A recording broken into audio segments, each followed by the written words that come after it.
Kumusta ihayag ang pinakahuling kalagayan ng COVID-19 crisis sa bansa at ang mga hakbang na ginagawa ng pamahalaan laban sa pandemya. Mula sa Pangulo ng Republika ng Pilipinas, Mayor Rodrigo Roa Duterte. Ito ang Talk to the People on COVID-19.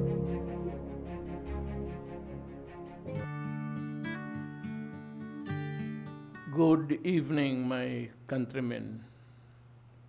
Again, we continue our weekly talk and still hugging the headlines, and of course, the topic of everybody now is the COVID-19 and the corresponding vaccine that we have expected for a long time.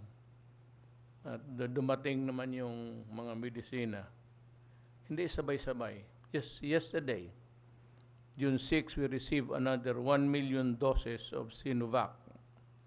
This is a part of the 10 million doses that we expect to receive this month, according to our vaccine coordinator, Secretary Carlito Galvez. Coming our way would include Sinovac, Pfizer, AstraZeneca, Sputnik, and Moderna. Ang problema dito, yung nabakunahan na, except for the one dose, I think Johnson & Johnson, wala dito yan. Yung nabakunahan na, sa first injection ninyo, kailangan kayo ng booster, a second injection. Please find time to go back and line up and show your card so that they would know that you are receiving the second dose. Booster po yan. Alam mo, ang medisina nitong mga Sinovac, Sinopharm, and the rest, dito ngayon, which are available in the Philippines, they require a second dose, booster. At kayong iisa lang, kulang yan. Pakilinya lang uli for the second dose because ang protection ninyo is not complete without the booster. Mahirapan talaga akong magkumbinsi sa Pilipino, lalo na yung matigas ng ulo. Kindly follow instruction. Hindi naman mahirap yan eh. You find time at your convenience na pumalik doon, pumila, at magpabakuna, tinatawag nilang second booster. Yun ang magbigay sa inyo ng more or less a good protection. But it does not guarantee that you will not be contaminated unless you observe the protocols of the washing of the hands, again, and mask, and social distancing. Kasi hindi pa nawala talaga itong COVID-19.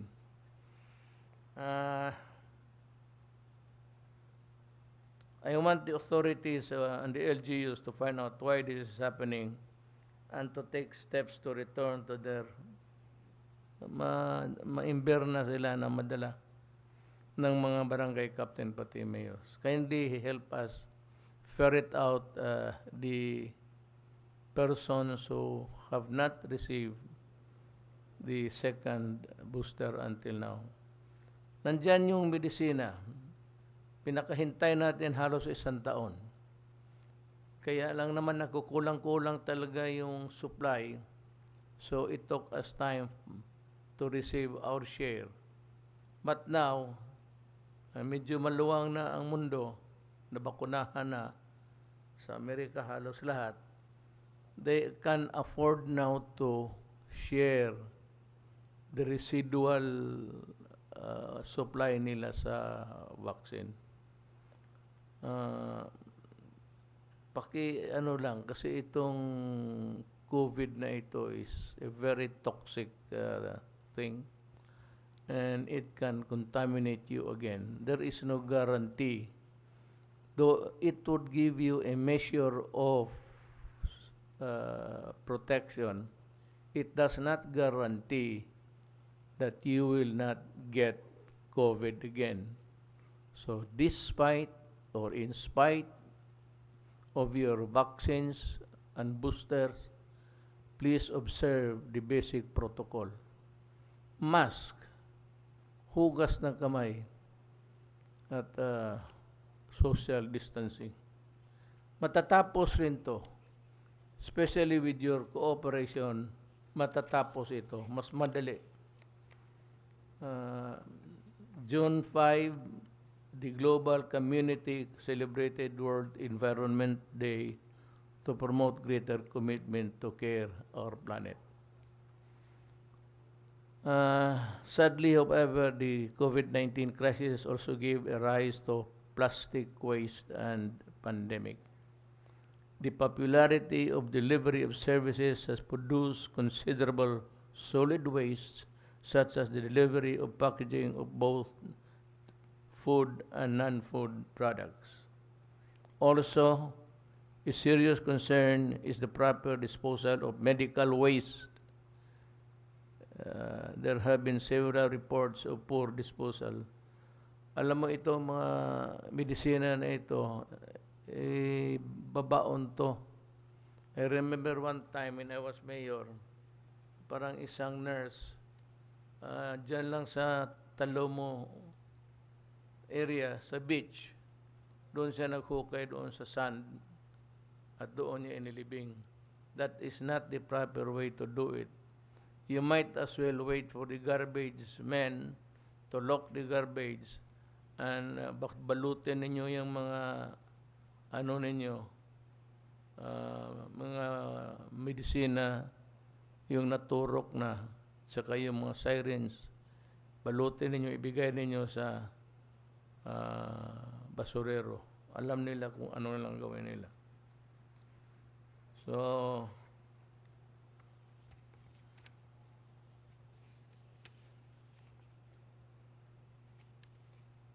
on June 5, while on a food aid mission in Buena Vista, Quezon Province, our soldiers were attacked again by the NPA rebels.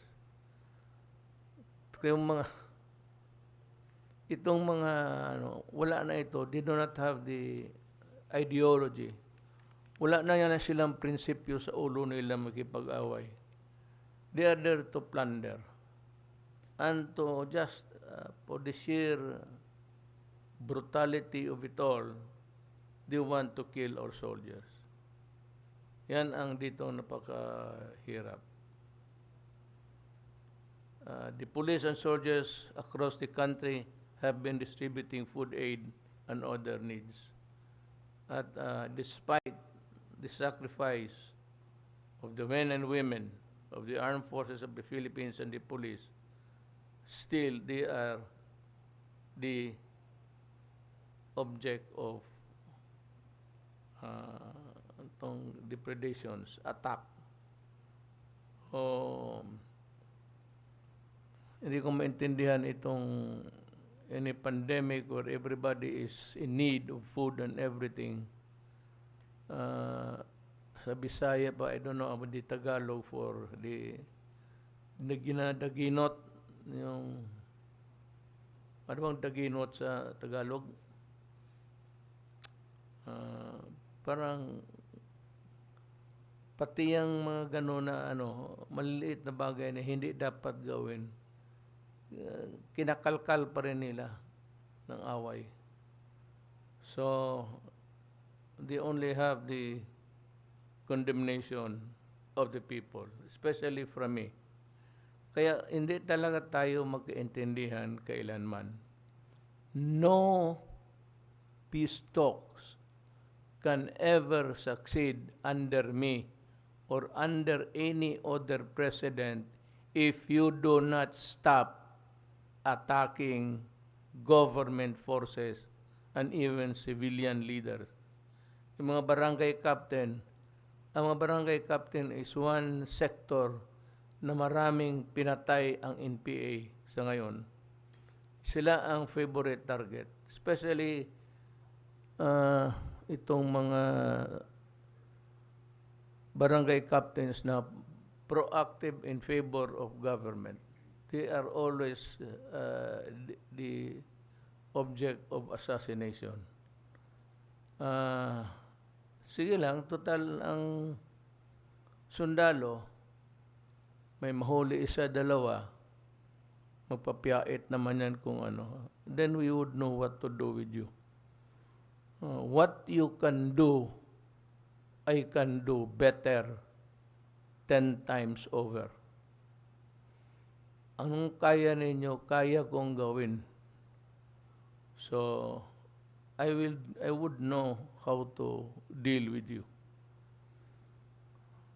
You are insensitive of the plight of the people na kailangan ng pagkain pati tulong ng gobyerno. Hindi kami nagkulang sa tulong, bilyon yung amin. Hindi yung pitsi-pitsi. And DILG is doing it the correct way. So, nandyan yung but I'd like the soldiers to know and the families of the fallen heroes that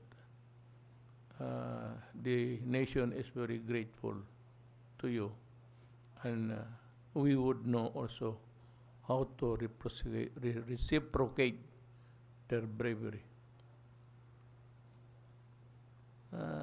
Itong lahat na ito, total identified man yan sila. Because hindi matago eh. Justice will be served sa kanila in the end.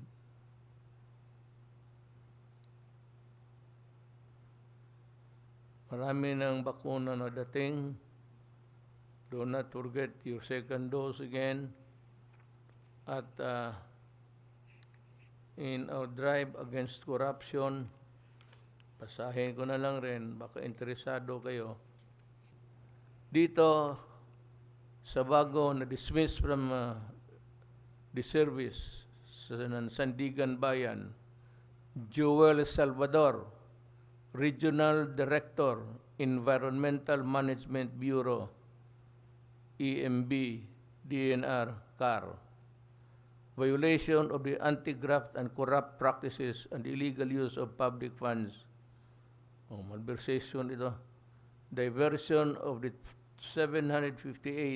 758,998.7 allotted to ecological solid waste management to the rehabilitation and improvement of the Regional Director's Office and Environmental Information Center in Baguio City in 2003, including the purchase of construction materials without public bidding and ghost delivery. Itong si Salvador was sentenced to imprisonment 6 months to 1 day and the perpetual disqualification from holding public office. Yung iba,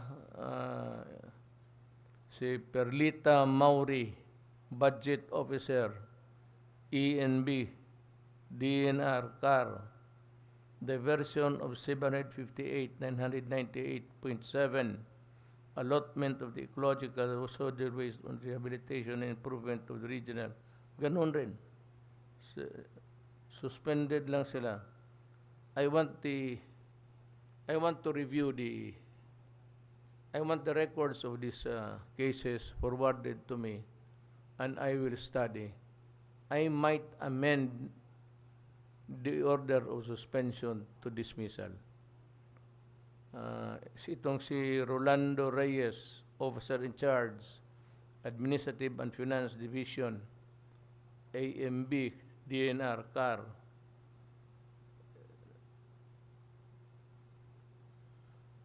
Ganon rin.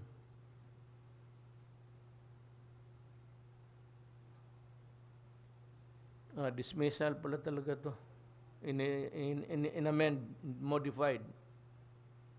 They were found guilty under case number SB 15 CRM 0099 for illegal use of public funds, penalized under Article 20 of the revised penal code. They were meted with a fine of itong si Rudy Bastica, Forest Ranger, Deputy Land Inspector. Suspension lang.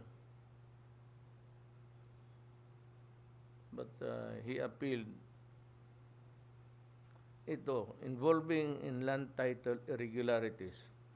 Pagka may malversation, falsification sa documents, that is a crime. They should be accordingly. Pero kung tapos na, galing ng Sandigan Bayan, if the acquittal or the punishment is given there, hindi mo na magalaw yan under the principle of double jeopardy. Pero ulitin ko, mainit ako dito sa corruption. Marami na kayo. Magsabi ka lang na about 300 of you were dismissed from government service, meron na. Hindi ko lang inano. Kung gusto ninyo malaman, makinig kayo dito. But I do not band it just for the sake of humiliating the erring employees. But the problem is the right of the people to know what you have done in your service as a public worker. Now, we shall begin our discussion. We have on the teleconferencing set up Dr. Domingo Carlo Nograles, Bindigo Nograles, si Sal,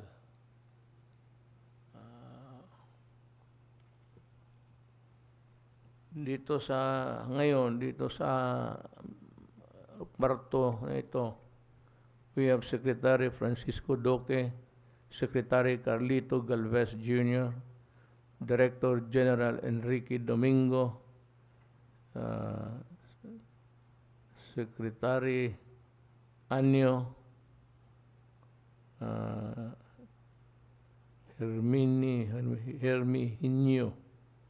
Herminio ka pala, Harry Roque, and let us begin. Makinig kayo. Ito yung hulagway sa Tagalog. Ito yung big picture ng operasyon ng gobyerno in the fight against COVID. We must begin always with the weapon with which to fight COVID. Walang iba kundi bakuna. So let us start with Secretary Duque and tell us more about what you intend to do in the days to come, moving forward. Thank you very much, Mr. President, and good evening to Senator Bongo, the chairman of the Senate Committee on Health and Demography, my fellow members of the Cabinet and principals of the Interagency Task Force, at higit po sa lahat sa ating pong mga kababayan. Magandang gabi po sa atin lahat. At muli, ako po ay magbibigay ng maikling ulat ukol po sa ating COVID-19 situation at iba pa pong mga kaakibat na mga updates. Next slide, please. Ngayon pong ika-7 ng Hunyo 2021, meron naman po tayong nadagdag na 6,539 na bagong kaso. Can I just request that you, the slide prior to this? Can you do one slide back, please? Yan po. Salamat po. Sa 6,539 na naidagdag sa ating mga kaso as of June 7, ang 1,049 po ay mula naman sa Region 4A. Ito po ang pinakamataas na porsyento ng ating COVID cases for today. Ang Region 4A, sunod naman po ang NCR, nagtala ng 809.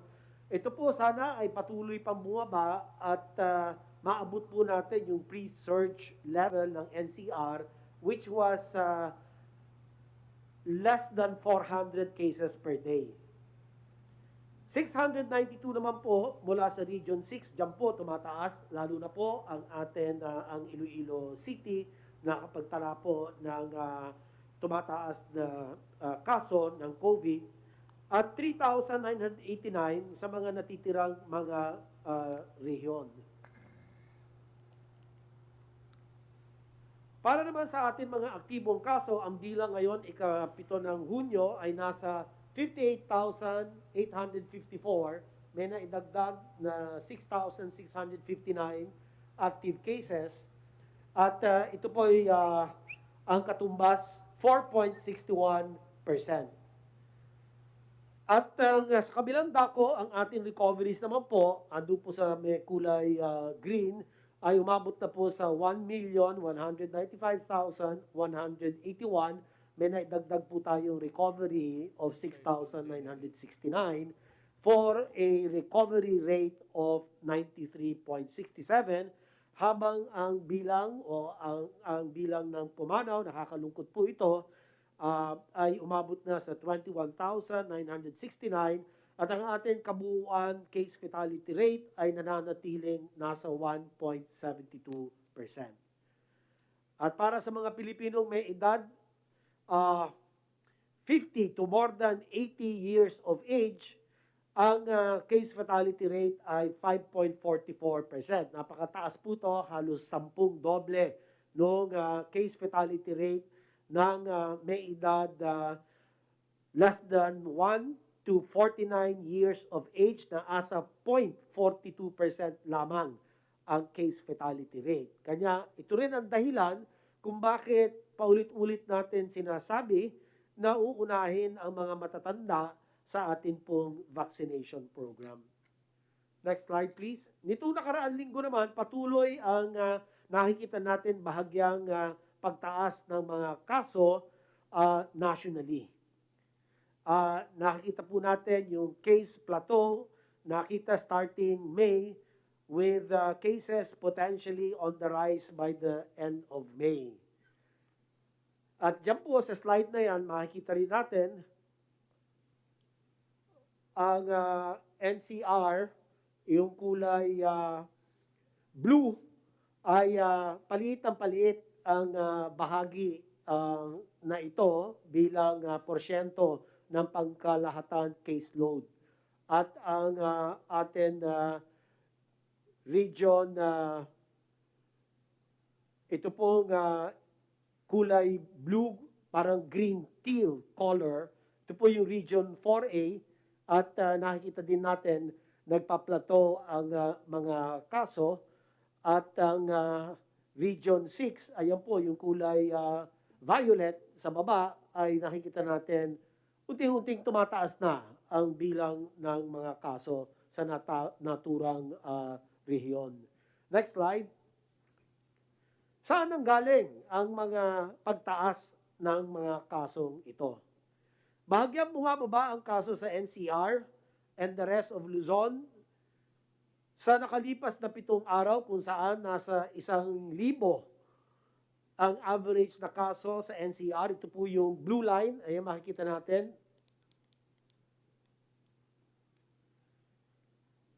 Noong nakaraan linggo, May 31 to June 6, mas mababa sa 1,125 na kaso noong linggo bago rito. Nasa 821 or 821 ang average na kaso sa plus areas ng NCR. Ito po yung green line, makikita natin itong nakaraan linggo. Mas mababa sa 967 noong linggo bago nito. Ganun din sa rest of Luzon na represented by the red line na may 1,931 or 1,931 average na kaso nitong nakaraang linggo at mas mababa po sa 2,084 noong linggo bago nito. Sa kabilang dako, patuloy na nagpapakita ng pagtaas ang kaso sa Visayas at Mindanao, kung saan mas mabilis ang pagtaas nitong nakaraang linggo sa Visayas habang ang Mindanao ay malapit na sa bilang ng rest of Luzon. So, yan pong slide na yan, ang Mindanao, yung kulay orange na nakikita natin, ay tumataas po ito. Ito pong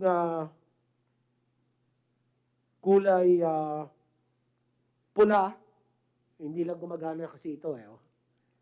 Ang makikita lang po natin, yan po yung Luzon, excluding NCR+. Tapos yung pong Mindanao, yan po yung dilaw na nakikita natin dyan sa mga linya. At yan po binabantayan natin, tinututukan po natin ito. Ang Visayas, ito po yung kulay teal, blue-green. Tapos ang NCR po, yan po yung kulay blue, yung pinakamataas, tapos bumagsak na, nagpapakita na malaki ang ibinaba ng kaso sa NCR mula doon po sa peak noong first week of April. Para naman sa ating national healthcare utilization rate, nakakita tayo ng bahagyang pagtaas. Mula 48%, nasa 50% ang national HCUR nitong nakaraan linggo, kung saan tumaas ang utilization rate ng isolation beds plus 2 percentage points, ICU beds plus 1 percentage point, at mechanical ventilators plus 2 percentage points, habang nananatili ang utilization rate ng ward bed sa 49%. Pero malaki po ang ibinaba ng pangkalahatan na utilization rate natin kung ihahambing po yung June 5 figures compared sa peak noong pong April 13 to 15. So halimbawa, ang overall healthcare utilization rate na nag-peak noong 54%, bumaba na po ito ngayong June 5 at 50%. So meron pong improvement na 4 percentage points. Sa kasalukuyan, Mr. President, nakakapagbigay na tayo ng halos 6 na milyon doses na bakuna sa COVID-19 at meron na tayong higit sa 1,2 milyon individual na may kumpletong proteksyon ng bakuna. Mamaya po, bibigay ng ating vaccine czar, si Secretary Galvez, ang detalye ng ating pong accomplishment patungkol po sa ating national vaccination rollout. Kahapon ay dumating na rin sa bansa ang 1 milyon karagdagang doses ng bakuna mula sa Sinovac na agad natin ipinamahagi sa mga rehiyon at implementing sites upang agad din makamit ng ating mga kababayan ang proteksyon mula sa COVID-19. Isinagawa rin ngayong araw ang simbolikong pagbabakuna ng mga miyembro ng Priority Group 4A4 o ang mga economic frontliners. Maraming salamat po, Mr. President, for gracing the occasion this morning. It was well received, and many people were very happy to see you address the different captains and kings of the industries who were represented in our symbolic vaccination of A4 priority group. Maraming salamat po muli. Ang atin laban sa COVID-19 ay hindi lamang usapin ng kalusugan, kung hindi usapin din ng ekonomiya, kaya kritikal ang paghahatid ng proteksyon ng atin pong mga workforce.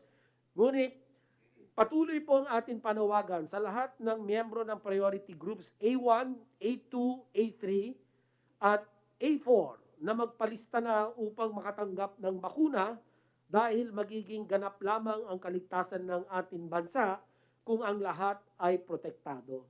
Sa puntong ito, ibig ko rin pong bigyan diin na hanggat sa maaari at kakayanin ay dahil limitado pa rin po ang bakunang atin pong natatanggap, nananawagan po tayo sa ating mga local chief executives na bigyan prioridad sa A4, yung pong may edad na 40 years of age to 59 years of age, at hanggat sa maaari sila po ay uunahin within the economic frontliner priority group. At ito na lang po ang panghuling atin pong ulat. Kasabay ng atin, next slide please, kasabay po ng atin malawakan pagbabakuna, tinignan din natin ang lagay ng ibang bansa, partikular ang kanilang pagluwag ng mga quarantine at testing protocols para sa mga fully vaccinated individuals. At sa amin pong pagsasaliksik, amin nakita rin na ang mga bansa na gumawa nito ay una, may mataas na bahagi ng populasyon na fully vaccinated tulad ng Seychelles, Israel, USA, and UK. Halos lampas 50% ng kanila pong populasyon ang bakunado na po at protektado. Ikalawa po, may mababang daily new cases per million tulad ng Iceland at Hong Kong.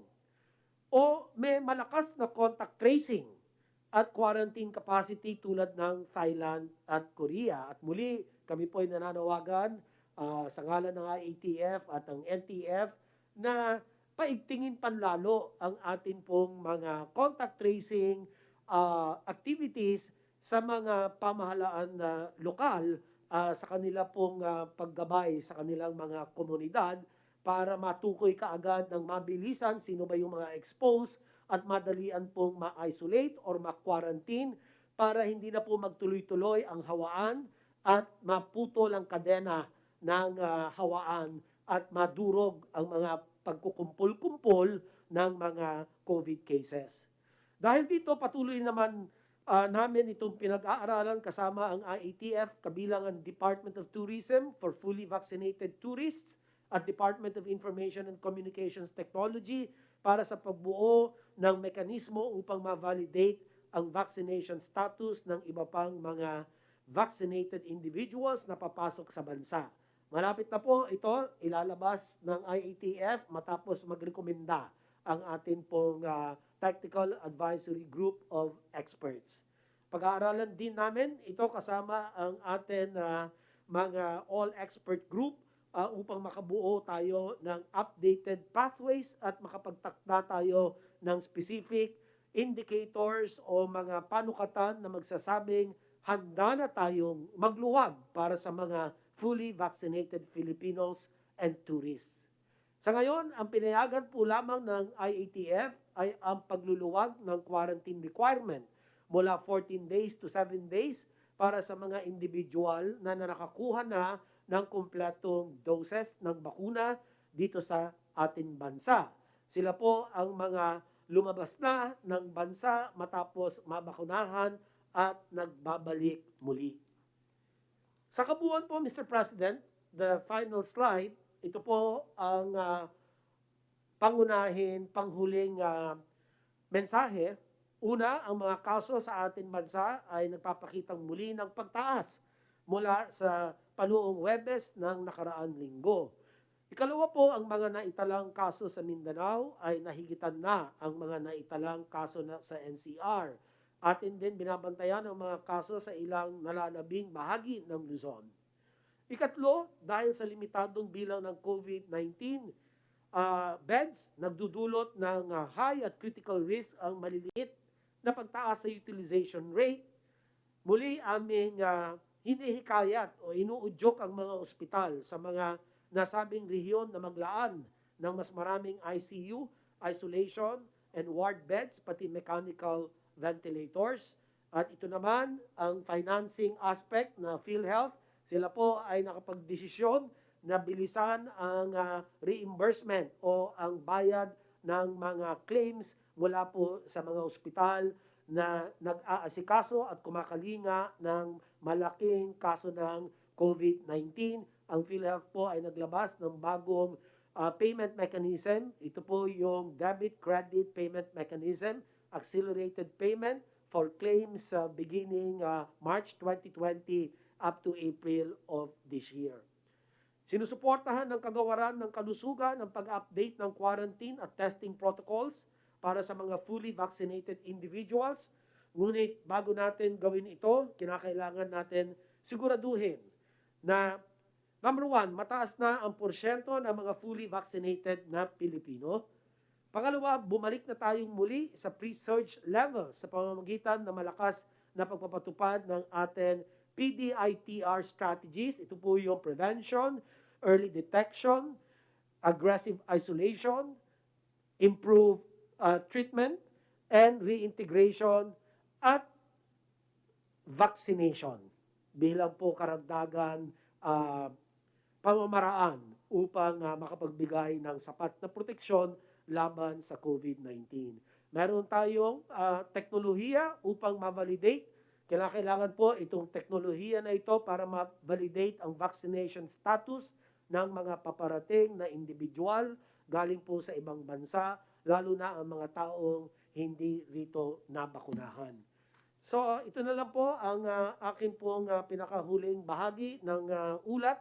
Mr. President, maraming salamat at handa na po akong sumagot sa inyo pong mga katanungan.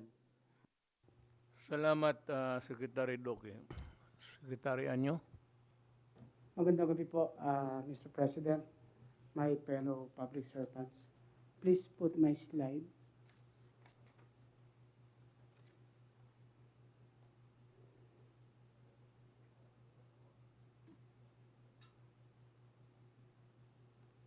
Wala na po akong ulat sa ayuda sapagkat tayo po ay 100% na naipamahagi na po natin ng mga ayuda.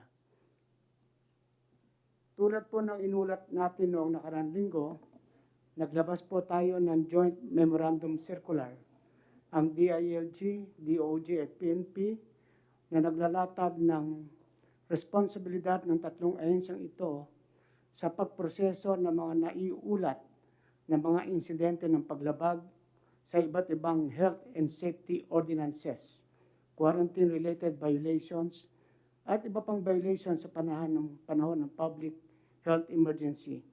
Sa JMC na ito, layunin ng DILG, DOJ at PNP na maging malinaw para sa mga tagapagpatupad ng batas sa level ng LGU at ng PNP ang kanilang mga responsibilidad sakaling may mga mahuhuling lalabag sa ating public health and safety protocols.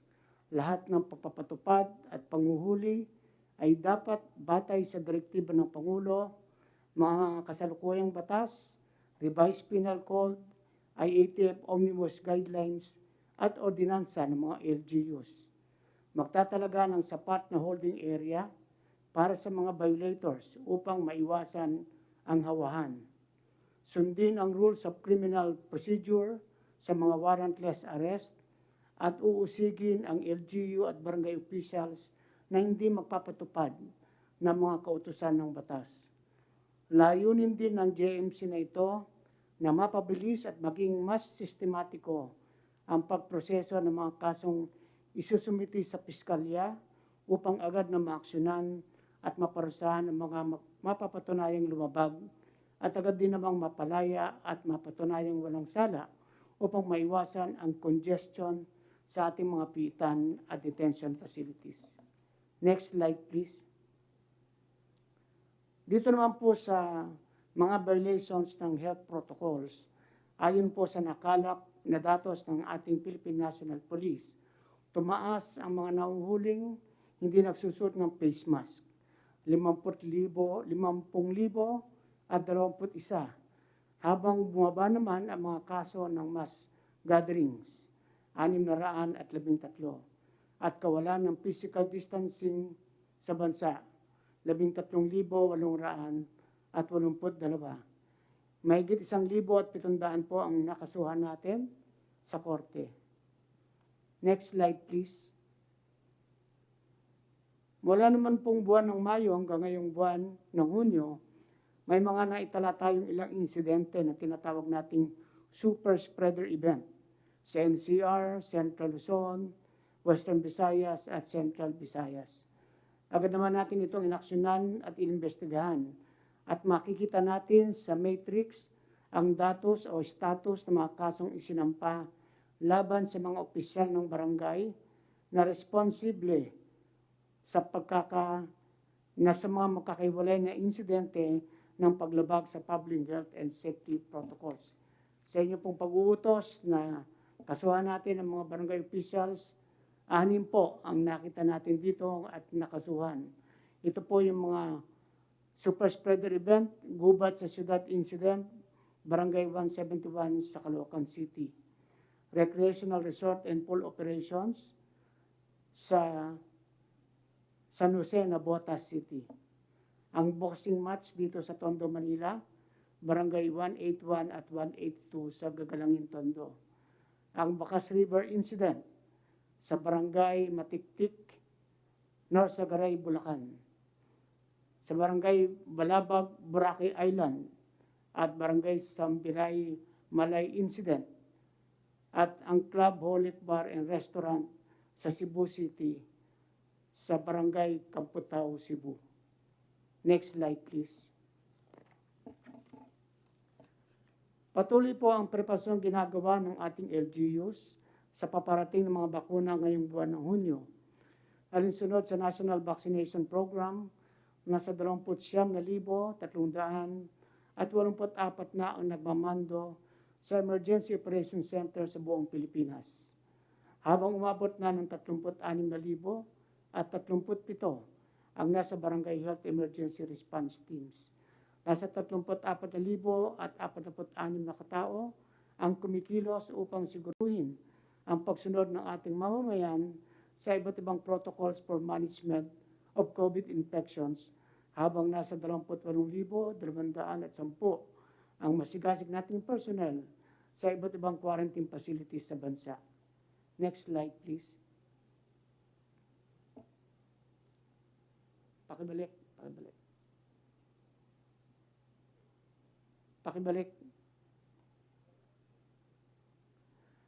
Sa vaccination monitoring system, bahagi ng paghahandang ginagawa ng LGU sa National Vaccination Program ay ang pagsisigurado na may sapat na vaccination centers para sa ating mga mamamayang, pati na ang cold chain storage facilities at transportation para sa mga vials ng bakuna na ating ibibigay. Sa ngayon, may 2,536 na vaccination centers na ang nagagamit ng mga LGU. May 1,676 na cold storage facilities ang ginagamit ng ating vaccination team sa ngayon, at may nakita pa tayong 134 na facilities na maaari pa natin gamitin. Sa transportasyon, nasa 3,476 ang mga sasakyang panglupa. May 68 naman na sasakyang panghihimpapawid at 380 sasakyang pangdagat ang nakahanda at maaari natin gamitin sa paghahatid ng libo-libong vials ng vaccines na ating matatanggap. Next slide. Sa ating pong anti-illegal drug campaign, sa datos na nakalap ng ating pambansang kapulisan, may naitalang 10 mga drug personalities ang kusang sumuko sa otoridad mula ika-30 ng Mayo hanggang ika-5 ng Hunyo sa taong ito. Sa mga araw din ito, umabot sa 1,129 ang ginawang anti-illegal drug operations ng ating mga kapulisan at iba pang mga ahensya. Sa anti-illegal drug operations ito, mayroong naitalang 1,500 at 9 na mga drug personalities na naaresto, habang 6 na personalidad naman ang naitalang namatay. Sa kabuuan po ay 122,622,379 na piso ang nakumpiskang shabu at marijuana ng ating mga otoridad. Bilang pagtatapos po, muling tinatawagan natin ang ating mga kababayan na sumunod sa preventive measures sa minimum health standard upang maiwasan ang transmission.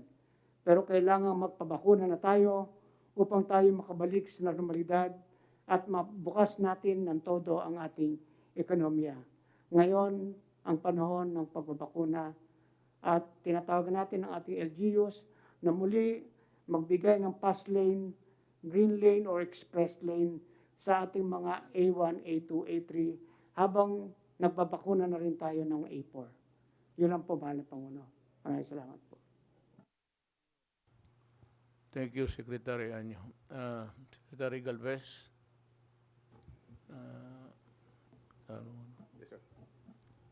Mr. President, Senator Bongo, my fellow cabinet members, on behalf of the National Task Force headed by Secretary Lorenzana and Secretary Anyo, I will brief the President and the people on the updates of the National Vaccination Program.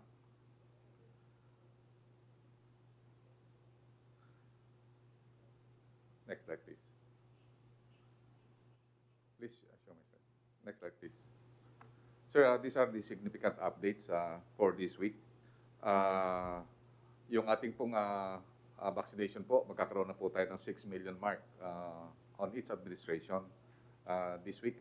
In fact, ngayong araw, sir, more or less na-breach po natin ang 6 million mark.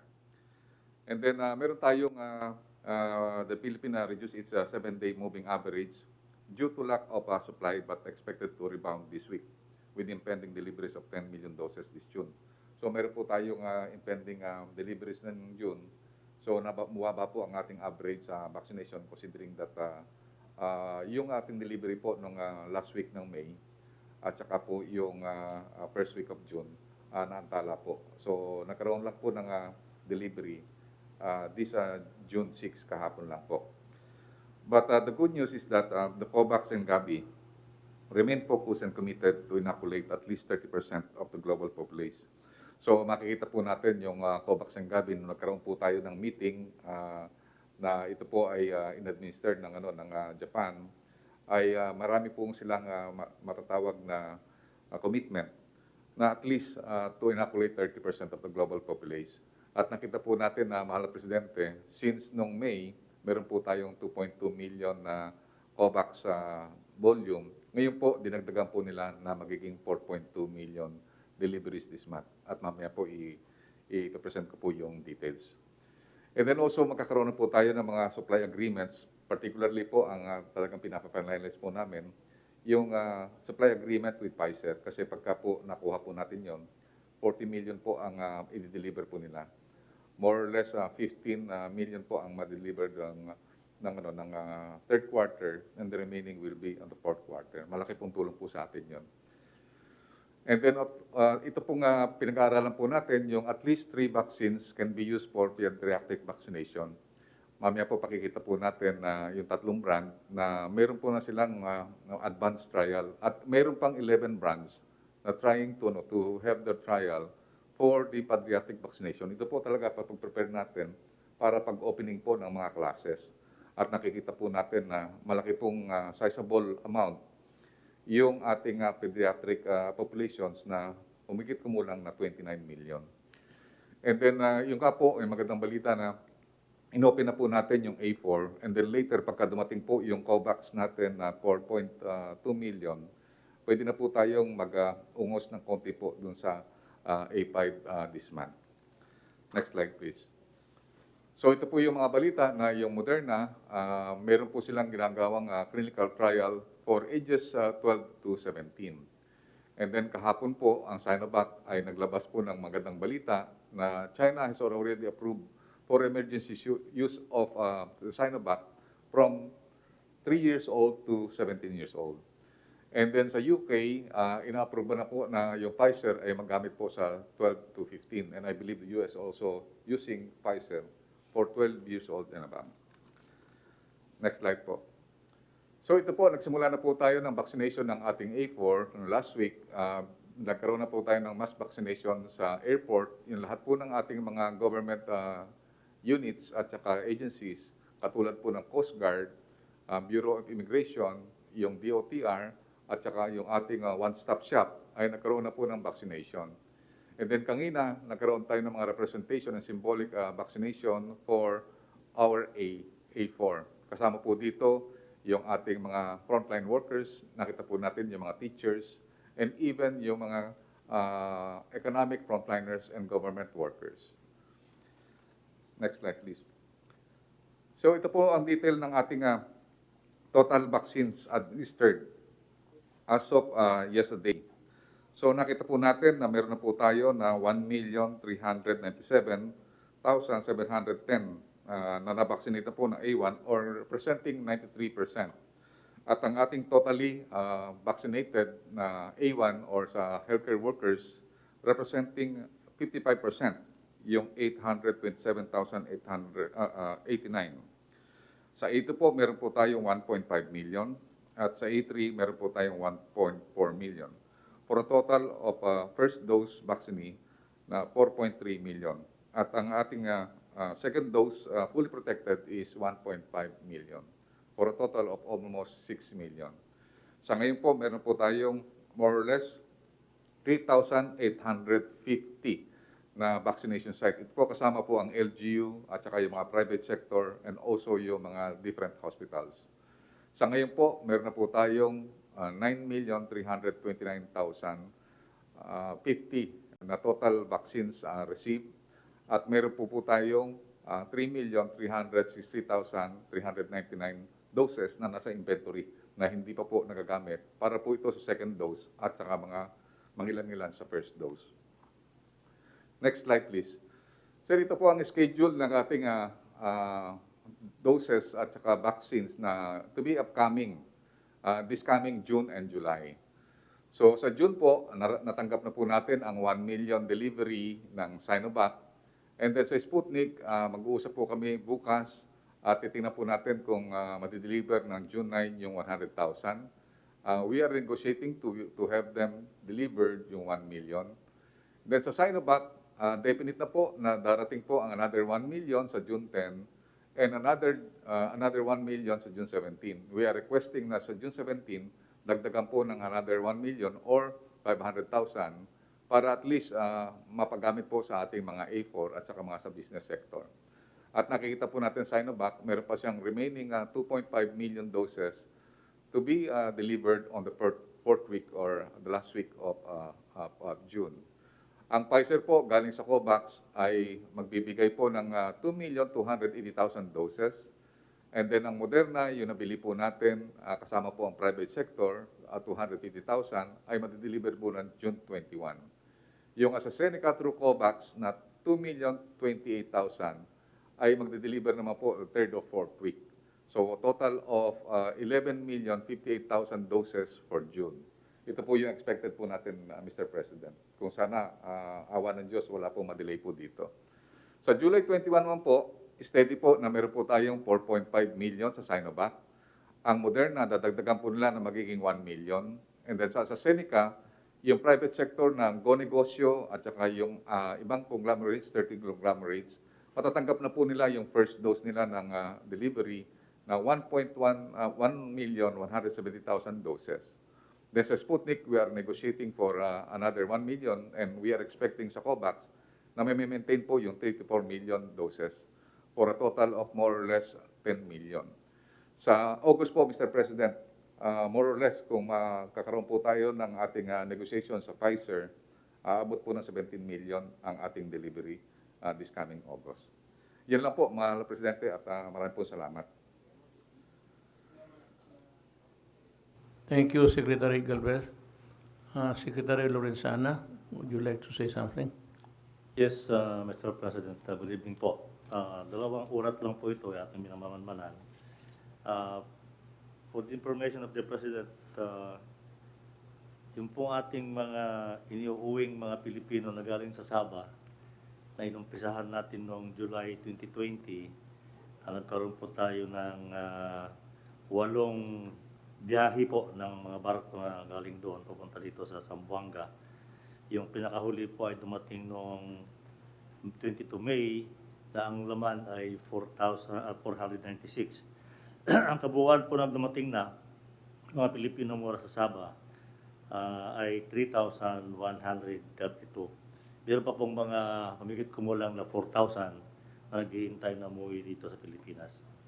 Doon po naman sa OFWs, umabot na po sa 569,159 ang dumating po na galing sa ibang bansa na yung mga OFWs na umuwi na dahil sila ay natanggal sa trabaho o hindi kaya ay nagbabakasyon po dito. Yun lang po, Mr. President. Okay, thank you. Ah, si si Dr. Domingo, you have a report. Mr. President, as of this week, may nadagdag po no, na isang vaccine na na-approve sa buong mundo. Sa ngayon po, 17 na yung approved vaccines being used all over the world dahil last week po may isang bagong vaccine from Japan na na-approve sa Japan. mRNA vaccine po ito, no, similar to Pfizer and Moderna, and it's being made by the company Takeda. So sana ba isa pong mga bakuna rin na maaari nating magamit in the future. And then lastly lang po, just to update you, nung May 20, si Secretary Duque wrote FDA that they were willing to accept donations for Sinopharm coming from China, and this has been granted an EUL already by the WHO. So ito po ay tiningnan na rin ng ating mga experts at ng ating pong evaluation sa FDA, and today we already granted an emergency use authorization to DOH to accept the donations of Sinopharm. So doon po sa mga inaabangan po natin ng mga bakuna, as of now yung Novavax, yan na lang po ang wala pang application sa atin, at baka daw po kasi baka mga third quarter pa po sila mag-a-apply ng mga EUA. Maraming salamat po. Secretary Nograles. Maraming salamat. Mayang gabi kanimo, Mr. President, Senator Bongo, mga kasamahan natin sa gabinete. Mr. President, isa sa mga binabantayan po natin apart from sa COVID-19 ay yung aspeto po at yung problema ng kagutuman, lalong-lalo na sa panahon ng pandemya at sa panahon na nagkakaroon tayo ng mga typhoons at ibang mga kalamidad. So isa sa mga binabantayan natin, Mr. President, ay yung sustainability ng ating mga food systems, yung resiliency at stability in times of calamities and emergencies. So i-report ko, Mr. President, yung mga nagawa na natin na mga programa kontra kagutuman pagdating ng problema ng gutom sa mga panahon ng pandemya at kalamidad. Isa nga po dito yung Sustainable Livelihood Program na ginagawa po ng Department of Social Welfare and Development dito po sa pagbibigay ng livelihood sa mga mahirap natin na mga kababayan. Ito po yung SLP, Cash for Building Livelihood Assets. Pagbibigay ng livelihood sa mga mahirap natin na mga kababayan. Maliban pa po dyan, Mr. President, meron po tayong Assistance to Individuals in Crisis Situation or AICS. Nakapag-serve na po tayo ng 1,224,270 clients, which is actually more than the 877,444 target. Siguro dahil, of course, naintindihan natin sa panahon ng pandemya, mas marami yung kailangan nating tulungan. Yung calendar year 2020 ay we went over the target, 139% above the target, at naka-obligate po tayo ng 8,323,943,779. Nitong first quarter ng 2021 ay natulungan na po natin at nakapag-serbisyo po tayo ng 688,950 clients gamit pa rin itong programang AICS. At ang na-obligate po nating amount is 2,161,202,758. Yung Department of Agriculture naman po ay meron silang pag-ahon project which stands for sa palay at gulay, may ani, hanap buhay, oportunidad at nutrisyon. Ito po meron silang model project sa Adapt a Town, 9.5 hectares showcasing crop diversification na may sustainable farming practices po. At yan ay nakapag-serbisyo po tayo ng 1,000 rice and vegetable farmers at least 600 households doing backyard vegetable production. Thank you, Secretary Talis. Sal, you have something to say to the Filipino people, I'm sure. Magandang gabi po, Ginoong Pangulo. Kasama po natin sa kabinete at si Senador Christopher Lawrence Go. palagay ko po yung ating suliranin sa ngayon ay mukhang hindi naman nababago. Nandun pa rin yung mga lumalabag sa ating mga health protocols. At naroon pa rin yung katanungan, ano bang pwede natin gawin dito sa mga taong ito na talagang pilit na ipinagwawalang bahala ang mga paalala, ang mga direktiba ng ating pamahalaan. Nung ako po ay unang nagbigay ng opinion dito, ay inilimita ko lamang sa reckless imprudence kung saan ang isang tao na magkamit ng isang o magsagawa ng isang akbang na walang patumangga at hindi inaalintana yung maaaring maging resulta ng kanyang pagkilos na ito'y hahantong halimbawa sa isang maselan na sugat sa isang tao o kamatayan, maaari pong usigin sa hukuman. At ito ay papatak doon sa Artikulo 356 ng Revised Penal Code. Meron pong pwede pang ihain laban doon sa mga lumalabag sa mga health protocols. At ito po yung sa Kodigo Penal po natin, under Article 151, meron ding sinasabi doon na yung resistance, disobedience to persons in authority or agents of persons in authority. Madalit sabi, yung pong ayaw sumunod o talagang ayaw niyang sundin yung mga direktiba ng pamahalaan. Sapagkat lahat po ng tao ay pinagpapalagay na alam nila ang batas at ang mga regulasyon.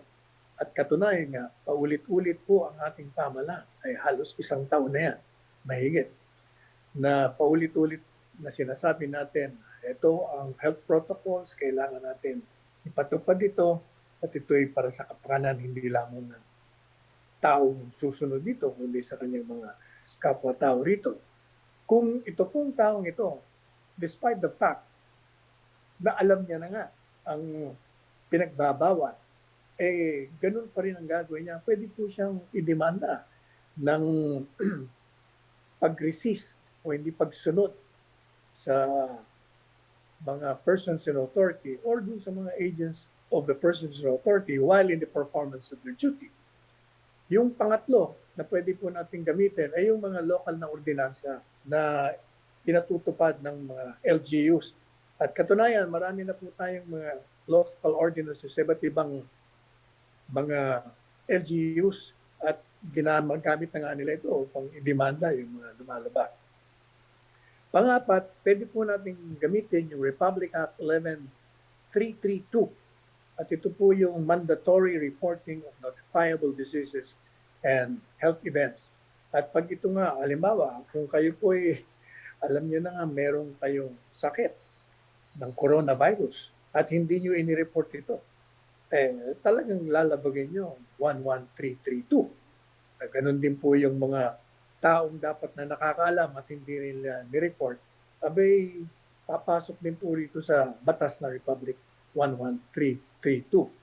At may balik ko po doon sa reckless imprudence. Alam po ba ninyo na sa ating batas, pag yung pong halimbawa, yung isang tao na alam niya na meron siyang sakit na coronavirus, alam niya, pumunta ho siya sa isang lugar na meron mga pagpupulong. At yung kanyang sakit ay nailipat ang nahawa sa isang tao o ilang tao.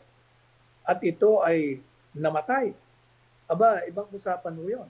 Kasi yung unang sitwasyon, hindi niya alam na may sakit siya. Baka nahawa lang siya. Kaya yung pwedeng kung namatay, papasok lamang yun sa home site.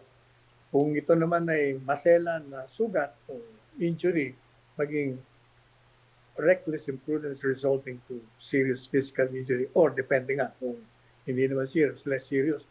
Pero kung alam niya po, pumunta siya sa isang lugar, alam niyang may sakit siya ng coronavirus at nakahawa siya at namatay, ay yan po ay talagang sadyang pagpatay yan. Papasok po yan sa murder. Sapagkat intentional, alam mo na nga makakahawa ka. Alam mo na pag nahawaan ka, lalo na yung mga may sakit man dati, mga comorbidity tinatawag, talagang yan ay sadyang pagpatay ang ginagawa mo at ikay mananagot sa ating mga batas at kapangyarihan. So, yan pong apat na yan ay pwede po nating gamitin upang maging paalala sa kanila na hindi po pwede na walang patumangga, hindi nila iniisip ang kaligtasan hindi lamang ng kanilang mga sarili, kundi ng kanilang mga kasamahan at kapwa-tao. Yun lamang po, Ginoong Pangulo. Tama ka, Sal. For as long as people do not honor the protocols prescribed by government, kung ayaw nilang sumunod, ayaw nilang maniwala, walang katapusan ang COVID. Because there are 1,010,000 and yung napapakunahan, malagay na natin, you have breached the 40 million mark. Ganun pa man, yung naiwan would also be in danger of contamination. Yan ang problema dyan sa mga tao na hindi nakakaintindi nakakaintindi pero ayaw sumunod. And yung sabi mo, murder, although medyo malayo masyado sa isip ng tao yan, but it is possible. If he knows that he is sick with COVID-19 and he goes about nonchalant, papasyal-pasyal ka lang dyan, you are maybe if it is intentional, malayo yan, pero it could be murder, sabi nga ni Sal. At kung hindi, yung reckless imprudence would really mas swak doon sa sitwasyon na yun. Well, anyway, as we go along in this journey, reading the pandemic from our country, we will adopt measures that would be commensurate to the gravity of the situation. Ako, ayaw kong pero well, pag ayaw talaga ninyong sumunod at mahaba, gaya ng Mindanao, then Bacolod, and Cagayan de Oro. Nakita ko talaga, I passed the place while going home to Mindanao, na ang mga tao, baliwala, parang walang nangyari. Parang walang sakit. Parang walang, basta pasyal ng pasyal, they go about their daily business, though not intentional of harming other people, but consciously having the COVID-19 in their bodies. At alam mo yan, at you do not honor the protocols, yan, magkakaproblema ka. We might calibrate our response to the intransigence that you will show. Depende sa ano ninyo. Kung talagang ayaw ninyong sumunod, then we can go into marami. I could, ayaw ko lang sabihin, but we have the power to control it actually. Kung ginusto lang namin pahirapan ang tao. Any other question? Any additional information? Pag wala, papasalamat ako sa sambayan ng Pilipino for their patience and to listen to what we are saying here. The truth is here. Dito ang totoo. Nandito ang totoo.